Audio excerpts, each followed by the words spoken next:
তৃণমূলকে ঘিরে বিতর্ক থামতেই চাইছে না। হ্যাঁ, এবার নতুন বিতর্ক। বিদ্রোহী সাংসদ কাকলি ঘোষ দস্তিদারের নামে ছড়ালো বিস্ফোরক চিঠির দাবি। অভিযোগ, বাংলাদেশের উগ্রপন্থী সংগঠনের সঙ্গে তৃণমূলের এক প্রাক্তন সাংসদের যোগের তদন্ত চাওয়া হয়েছে। যদিও কাকলি স্পষ্ট জানিয়ে দিয়েছেন তিনি এমন কোনো চিঠি লেখেননি। বিতর্কের মাঝেই সতর্ক প্রতিক্রিয়া মুখ্যমন্ত্রী শুভেন্দু অধিকারীর।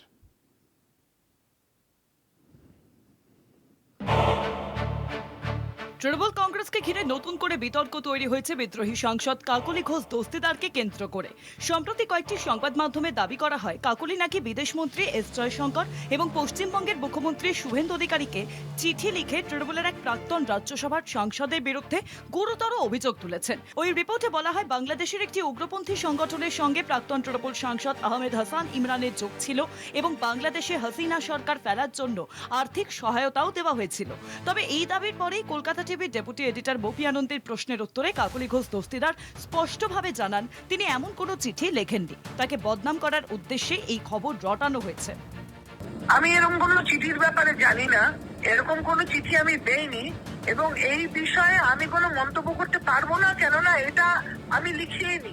এটা কোত্থেকে পেয়েছো, এটার সোর্সটা নিশ্চয়ই ভেরিফাই করা উচিত ছিল আমাকে দেওয়ার আগে, যে দিদি এটা কি চিঠিটা কি আপনি দিয়েছেন, কেননা আমি এটা সম্বন্ধে কিছু জানি না। এটা হতে পারে আমার নাম করে কেউ একটা এরকম ক্ষতি করার চেষ্টা করছে। I don't have any knowledge about it. I completely disown this.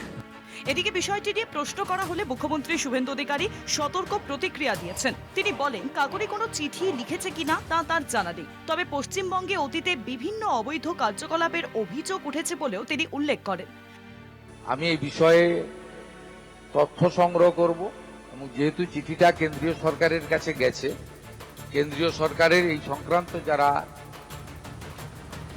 Investigating agency রয়েছেন বা অন্যান্য রয়েছেন তারা বিষয়টা দেখবেন। তারা যদি কোনো প্রকার সহযোগিতা চায় তাহলে পশ্চিমবঙ্গ পুলিশ, পশ্চিমবঙ্গ আইবি বা পশ্চিমবঙ্গে এই ধরনের কাজ যারা করেন সিআইডি বা এসটিএফ, তারা তথ্য সরবরাহ করতে বাধ্য থাকবে।